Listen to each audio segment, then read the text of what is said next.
තමන් කැමතිම කොල්ලගෙන් කෙල්ලගෙන් යාළු වෙන්න අහන්නේ නෑ. එයා මොන හරි හිතයි කියලා. තමන්ගේම බිරිඳට ආදරෙන් කතා කරන්නේ නෑ. ආදරෙන් බත් ටිකක් කවන්නේ නෑ. අනිත් අය විහිළු කරයි කියලා. අපි කැමතිම යාළුවෝ ආශ්‍රය කරන්නේ නෑ. ගමේ අය මොන හරි හිතයි කියලා. තමන් කැමති විෂය කරන්නේ නෑ. නෑදෑයෝ, ගෙදර අය මොන හරි කියයි කියලා. තමන්ට එන්න තියෙන මුදලක් ඉල්ලන්නේ නෑ.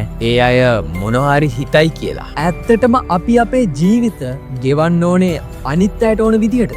අපේ තියෙන ලොකුම අඩුපාඩුවක් තමයි මොන තීරණයක් ගන්න ගියා අනිත් අය මොන හරි හිතයිද කියලා හිතන එක. ඔබ ඔබේ අනාගතයට අත්‍යවශ්‍ය දෙයක් කරන්න ලෑස්ති වුණොත් ඒක කරන්න කලින් අනබෙර ගහන්න අවශ්‍යත් නෑ. මොකද ඔබ ගැන තීරණ ගන්න ඔබට අයිතියක් තියෙන නිසා. තමන්ගේ ජීවිතේ ගන්න හොඳම තීරණ දේවාලකට ගිහින් වෙලාවක් බලලා කරන්න ඕනේ කියලා එකකුත් නෑ. මොකද ඒ වැඩේ කරන්න සුදුසුම වෙලාව දන්නේ ඔබ නිසා. අධ්‍යාපනය, ආදරය, කසාදය, රස්සාව මේ ගැන තීරණ ගද්දී කොන්ද කෙලින් තියාගෙන තීරණ ගන්න පුළුවන් කෙනෙක් වෙන්න ඕනේ. Be the judge. කස්තුරුමයි.